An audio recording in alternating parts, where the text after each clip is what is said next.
tengo yo mucha constancia de que haya habido ningún congreso con un apoyo tan alto a la dirección del sindicato como ha habido en este congreso, y yo os felicito y os lo agradezco. Os felicito porque es bueno que el sindicato, después de un proceso como el que hemos vivido durante estos últimos años, salga de los congresos fortalecido, con ganas de trabajar de manera común, codo a codo, todos los compañeros y todas las compañeras de las federaciones, de las uniones comarcales, para construir este proyecto que llevamos construyendo desde hace casi 133 años y que tenemos que intensificar la construcción en los próximos años, en los próximos meses, en los próximos días. Vamos a culminar el proceso congresual, cerrar este proceso del 18 al 20 de mayo en Valencia, en un congreso que va a ser bastante normal desde el punto de vista de presencia de delegados y delegadas. Finalmente va a haber una participación de 800 delegados y delegadas en el Congreso de Valencia, con un aforo del 75%, y creo que eso, que es una gran noticia para la UGT, también lo es para España, también lo es para nuestro país, porque quiere decir que estamos en una fase de control de la pandemia. Un congreso, compañeros y compañeras, que tenemos que ser todos conscientes que llegamos a él con muy poco debate por abajo. En este congreso no ha habido tiempo para debatir cuestiones que legítimamente pueda haber organizaciones del sindicato, pueda haber delegados y delegadas que quieren abordar. Por eso la Comisión Ejecutiva Confederal, lejos de hurtar ese debate, va a proponer al Congreso de la Confederación que celebremos una conferencia organizativa a medio mandato que nos permita, con menos delegados, con las personas que de verdad conocemos las estructuras del sindicato, el funcionamiento del sindicato, poder abordar aquellas cosas que tanto nos preocupan y que tan importantes son para fortalecer nuestra organización, o sea, el instrumento de defensa de los trabajadores y las trabajadoras. Tenemos que hablar de elecciones sindicales en toda España y especialmente en Asturias. Las elecciones sindicales son la sangre del sindicato. Que nadie se equivoque. Si no tenemos pie en las empresas, si no tenemos pie en los centros de trabajo, no somos nada. Y fortalecer nuestra relación con los delegados y las delegadas, fortalecer nuestra relación con los trabajadores, pasa por convocar elecciones sindicales, pasa por tener representación en las empresas. Y eso, compañeros y compañeras, por mucho que hagamos en este congreso, no vamos a poder profundizar. Las organizaciones del sindicato tienen que asumir las responsabilidades que tienen en relación con las elecciones sindicales. Es tan importante las elecciones sindicales para los trabajadores y las trabajadoras de nuestro país que no lo podemos ver solo como una cuestión interna. Mirad, hace una semana moría un trabajador, un joven en Asturias, en Barcelona, de 19 años, Javi, en un accidente de trabajo. En una empresa que unos días antes nos había despedido a un trabajador que quería presentarse en las listas de la UGT.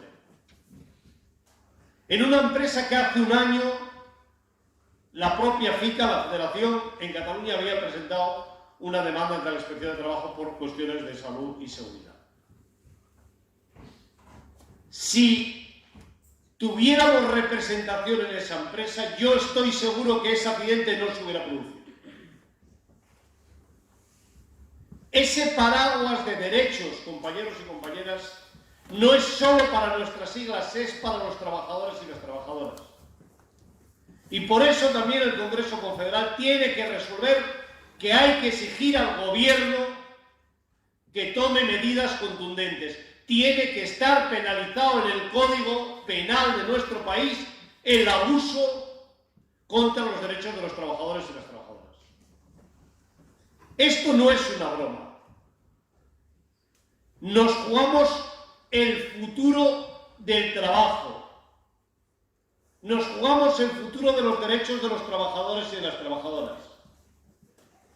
Ahora que estamos discutiendo sobre la reforma laboral, sobre cómo vamos a poder conseguir convertir el trabajo en precario en trabajo estable, y que vuelven a aparecer las mismas historias de siempre. No, el problema es que en España hay muchos contratos. No es verdad, ese no es el problema. Podemos dejar en 4 los contratos de trabajo en nuestro país, pero el problema es que en España a los empresarios les sale más barato contratar ilegalmente, aunque tengan la desgracia para ellos de que vaya a la inspección de trabajo, aunque tengamos la suerte nosotros de que vaya a la inspección de trabajo, y que casi es más difícil que te toque el euro, casi es más fácil que te toque el euromillón que vaya un inspector de oficio a una empresa. Les es más barato, aunque vayan y levanten un acta, les es más barato contratar ilegalmente. Eso es lo que hay que tratar. ¿Qué pasa cuando un empresario levantas 4 o 5 actas de inflación porque ha contratado de manera irregular? ¿Se va a quedar solo en ir a la magistratura, que por cierto tenemos que ser nosotros los que paguemos los costes, los que tengamos que hacer la acción y el trabajo lo tiene que hacer el trabajador? ¿Se va a quedar en eso solo? Que en el peor de los casos, en el peorísimo de los casos, si hay alguna agresión a derechos fundamentales, va a ser un despido nulo, que en el 99,99% de los casos puede ser un despido improcedente, pero que en muchos casos ni siquiera tenemos testigos porque el resto de los trabajadores tienen miedo y no van a declarar para poder llevarlo. Hay que penalizarlo, penalizarlo económicamente y penalizarlo en el Código Penal. Y eso, compañeros y compañeras, tiene que ver con un sindicato que esté más consolidado, más presente en los centros de trabajo. Venimos a este congreso, en este proceso de congreso, vamos a ir al proceso confederal después de 5 años larguísimos. Y hoy ya me parece que el Congreso Confederal está en el otro lado del mundo. 5 años en los que nos ha pasado de todo. 3 elecciones generales, 3 gobiernos diferentes, una pandemia, con muchas cosas por hacer y con muchas ganas de hacerlas. Y compañeros y compañeras, este congreso tiene que ser una explosión de las ganas que tenemos de poner todo eso en marcha. Hemos hecho mucho durante la pandemia. Incluso se nos reconoce que hemos hecho mucho, que ya es una cosa difícil en este país. Pero más allá de las medidas que hemos puesto, de los ERTES, más allá de los subsidios diferentes que hemos puesto para colectivos que no habían tenido nunca derecho a subsidios, ayudas, a soporte, más allá incluso del soporte que se ha dado a las empresas, que también conviene que lo expliquéis, porque hay los empresarios de este país, oye, parece que a ellos no les ha llovido durante esta pandemia. Pues de cada 5 euros que se ha gastado el Estado español para medidas en relación con la pandemia, 4 han ido subvenciones a las empresas. Solo 1 han ido a políticas dirigidas a la protección de los trabajadores y de las trabajadoras. Pues compañeros y compañeras, a pesar de todo eso, nos hemos quedado cortos, y lo hay que decir. Nosotros no podemos estar contentos viviendo en un país en el que hay cientos de miles de personas que tienen que pedir una bolsa de alimentos, hacer una cola para recibir una bolsa de alimentos. Yo no puedo estar contento. Nosotros como sindicato no podemos estar contentos de vivir en un país que hay gente que vive en la calle porque ha perdido la vivienda. Gente como nosotros. No penséis que son personas que estaban desposeídas de todo, que también tendrían derecho. No, son compañeros y compañeras personas que hace un año ni se les había pasado por la cabeza que estarían en este mal sueño que ha representado esta pandemia. Por eso, compañeros y compañeras, nos queda ese trabajo por hacer, que es acompañarlos, que es conseguir efectivamente que nadie se quede en el camino. Y ahí hay un instrumento que es el mínimo vital, que es la renta del mínimo vital, que hay que desarrollar, que hay que poner en marcha. El sindicato no va a renunciar a la derogación de las reformas laborales de ninguna de las maneras.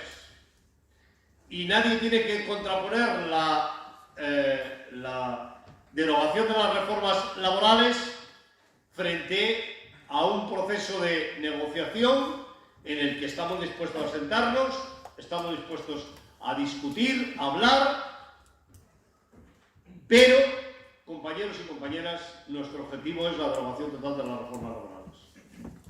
Porque no hay ni una sola cuestión que se haya aprobado en las reformas laborales del 12 y el 13 que sirva para defender ni el tejido productivo de nuestro país, ni a las empresas de nuestro país que miran el futuro para construir. Seguramente que está bien para los especuladores, que va a haber que empezar a diferenciar entre empresarios y especuladores, y desde luego no sirve para los derechos de los trabajadores y de las trabajadoras, ni para repartir la riqueza que se genera en las empresas. Partiendo de esa base, vamos a ver qué da de sí la negociación, pero también tenéis que ser conscientes que esta negociación la hay que acompañar con movilizaciones. La movilización y la negociación son dos elementos claves para conseguir que podamos mejorar la actual situación de las relaciones laborales en nuestro país. Yo espero que en los próximos días, y digo días, podamos tener cerrado un acuerdo en materia de pensiones, lo que sería la primera fase de la negociación que se deriva de los acuerdos de la Comisión del Pacto de Toledo. Y será, si es que hay acuerdo, en las condiciones que este sindicato ha defendido desde hace 5 años. Derogar la reforma del Gobierno Popular de Mariano Rajoy. Hay que volver a un sistema de revalorización automático de las pensiones, sin más, tal y como estaba antes del año 2013.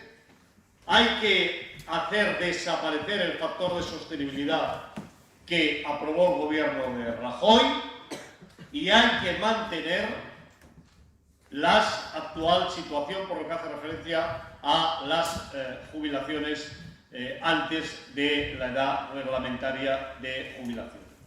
Y ahí nosotros además queremos mejorarlas. ¿En qué sentido mejorarlas? En el sentido en que cuando una trabajadora o un trabajador con 63 años se jubile de manera anticipada, los años que tiene cotizados sean un elemento, un factor positivo a la hora de poder jubilarse. Que hasta ahora este es un factor que no estaba presente. Y a partir de ahí quedan cosas por discutir, por supuesto. El primero, el destope de las cotizaciones máximas a la seguridad social, que no se puede mantener en la actual situación porque es necesario fortalecer la estructura económica de la seguridad social y, por tanto, ese es un elemento importante que hay que introducir. La propia subida del salario mínimo interprofesional en el año 2023 a 1.200 euros, que es el 60% del salario medio de nuestro país, será otro elemento importante para aumentar la recaudación en la seguridad social. Ahí, compañeros y compañeras, vamos a estar trabajando para conseguir cambios que nos permitan avanzar. Antes Pedro ha hecho referencia a los fondos de reconstrucción. Son una gran oportunidad, compañeros y compañeras. Lo son para toda España y lo tienen que ser especialmente para las comunidades autónomas que tienen una situación de más dificultad por los propios sectores que actúan de manera más importante. Nosotros hemos estado trabajando con el Gobierno. Sabéis que se ha presentado a Bruselas el plan, las 2.000 páginas un poco más de 2000 páginas del plan, que habían estado trabajando en la comisión que se creó con las organizaciones sindicales y empresariales. Os tengo que decir que trabajar y concertar un plan de 2000 y pico de páginas que se hace en poco más de 2 meses no quiere decir que sea un plan del sindicato. Quiere decir sencillamente que hemos ido haciendo aportaciones. Ni siquiera conocíamos el 100% del texto del plan. Lo hemos conocido el mismo día que la Moncloa colgó el plan.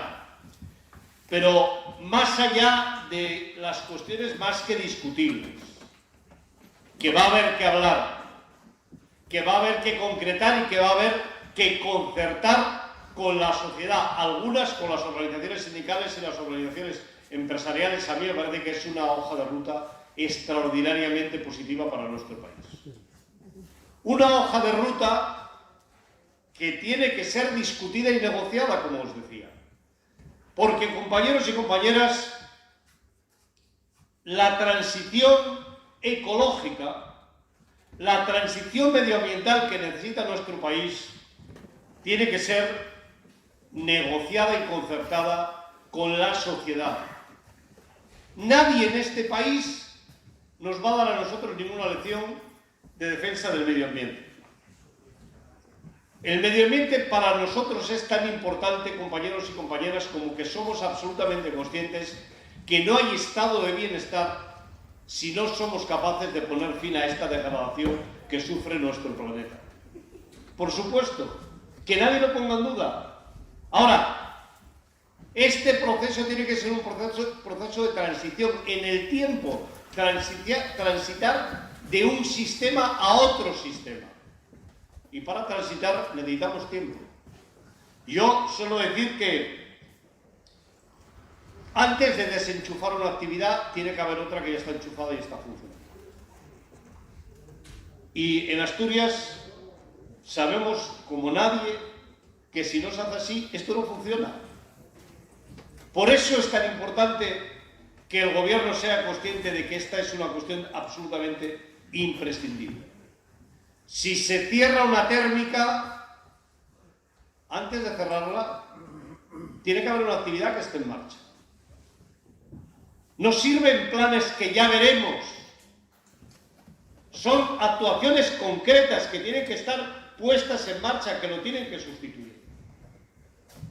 Si el país necesita avanzar desde el punto de vista de la implementación de planes que tienen que ver sobre todo con los nuevos sectores de producción energética limpios, hay que pensar en cómo se va a hacer para reequilibrar el país, para conseguir que España sea un país en el que se pueda vivir, en el que se pueda nacer, se pueda estudiar y se pueda uno quedar a vivir si quiere. Y eso en Asturias sabéis perfectamente que no ha sido posible durante muchas generaciones. Muchas generaciones. Yo soy uno de ellos. Mi abuelo también. ¿Quién en Asturias no tiene a alguien que haya tenido que emigrar? Por eso me parece que es especialmente importante que pongamos el énfasis en estas cuestiones cuando hablamos de los planes de reconstrucción. Los planes de reconstrucción tienen que servir también para fortalecer los servicios públicos. Fortalecer los servicios públicos es una cuestión fundamental, compañeros y compañeras. No es una cuestión de la función pública, es una cuestión de los ciudadanos y las ciudadanas. No nos dejemos engañar, durante mucho tiempo en este país se ha intentado penalizar a la función pública, a los trabajadores y a las trabajadoras de la función pública. Que si no trabajan mucho, que si hay que privatizar, que si...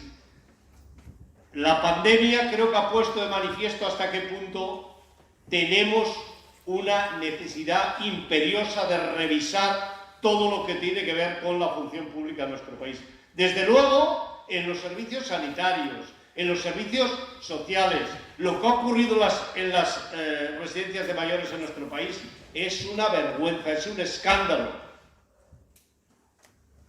Es, compañeros y compañeras, sin ningún lugar a dudas, una agresión absolutamente insoportable a las personas mayores. Y eso tiene que ver con la falta de recursos, de medios públicos.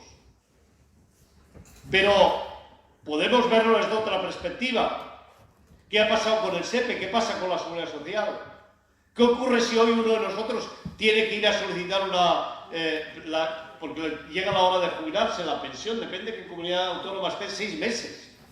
Pero es que la media de edad de los trabajadores y las trabajadoras de la Seguridad Social es de 57 años.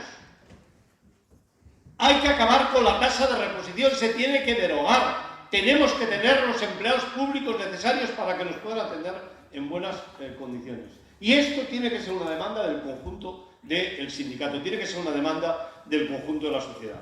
No me voy a alargar, pero habéis visto, compañeros y compañeras, hasta qué punto este mito de la globalización, de que todo puede venir más barato, es un mito que se rompe en el momento en el que lo necesitamos todos en el mundo a la vez. En España no hay ninguna fábrica de alcohol, nadie se lo había planteado nunca, hasta que ha llegado la pandemia. No había ni una fábrica que fabricara mascarillas, ni los EPIs de protección, ni teníamos la tela homologada para poder fabricarlas. Eso lo hemos vivido durante la pandemia. Todos estos bienes necesitamos que estén a nuestro alcance. Porque cuando viene una maldada, el mercado global se convierte en un mercado persa. Quien tiene dinero y lo tiene más calentito va y se lo lleva. Y eso no ha ocurrido con las vacunas. ¿Sabéis por qué? Porque estamos en la Unión Europea. Si no estuviéramos en la Unión Europea, ocurriría exactamente lo mismo. Y al tanto, con los cantos fáciles de que si yo pudiera vacunaría, no a toda España, ni a la Comunidad de Madrid, vacunaría a todo el mundo. Claro, pero qué tontería. Habrá que generar las condiciones para tener las vacunas, claro, porque si yo pudiera, ¿qué quiere decir si yo pudiera? La vida pública tiene la obligación de poder. Y hay a quien le molesta que en la Unión Europea las vacunas se den por el orden que se establece desde el punto de vista de las necesidades de la población. Y hay a quien le molesta mucho que tenga que hacer una cola para ir a vacunarse, que le gustaría que fueras un médico privado a poder ponerle la vacuna o ir a un centro privado. Eso lo hemos ganado porque está la Unión Europea. Porque la Unión Europea ha sentado unos criterios generales. Y compañeros y compañeras, España es de los países que ha salido ganando muchísimo. ¿O alguien se cree que Alemania iba a estar por detrás de España si no estuviéramos en la Unión Europea?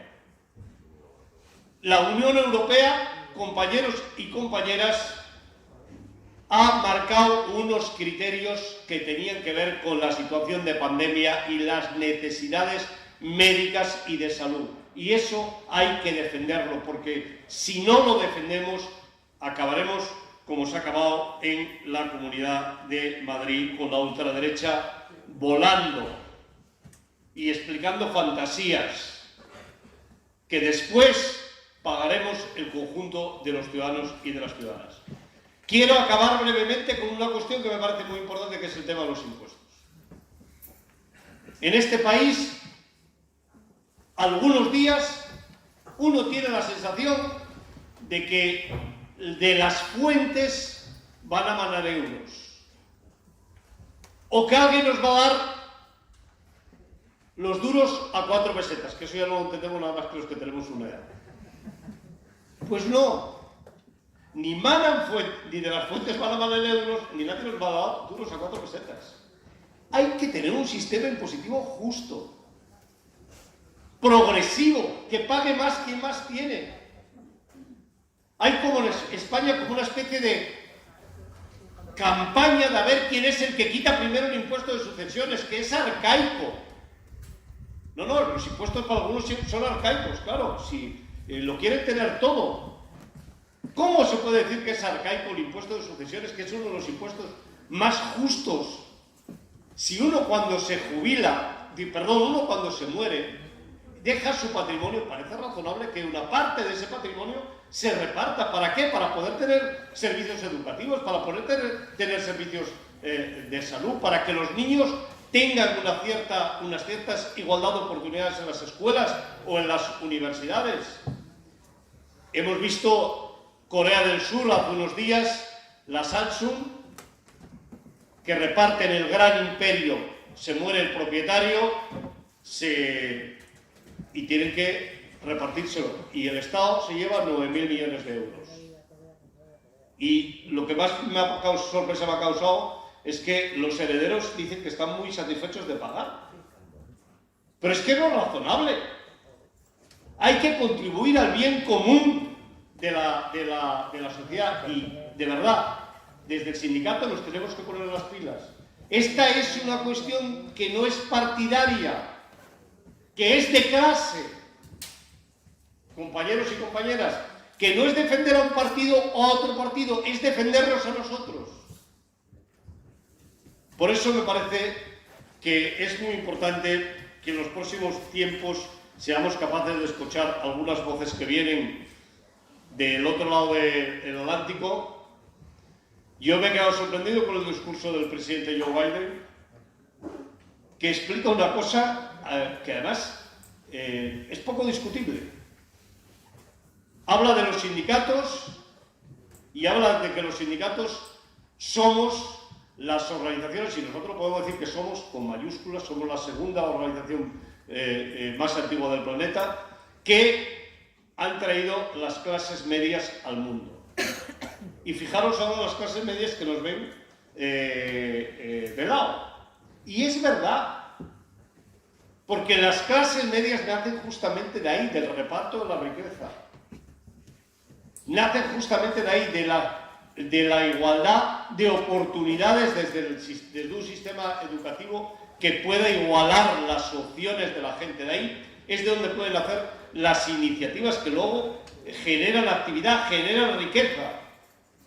Por eso me parece, compañeros y compañeras, que tenemos una gran ocasión, Javi, tenemos una gran ocasión en el Congreso de Valencia para seguir con una estructura fuerte, unidos, con un proyecto sindical común, que dediquemos poco tiempo a mirarnos a nosotros, que dediquemos mucho tiempo a mirar a los trabajadores y a las trabajadoras de nuestro país y a lanzar alternativas que nos ayuden a mejorar la actual situación. Gracias, compañeros y compañeras.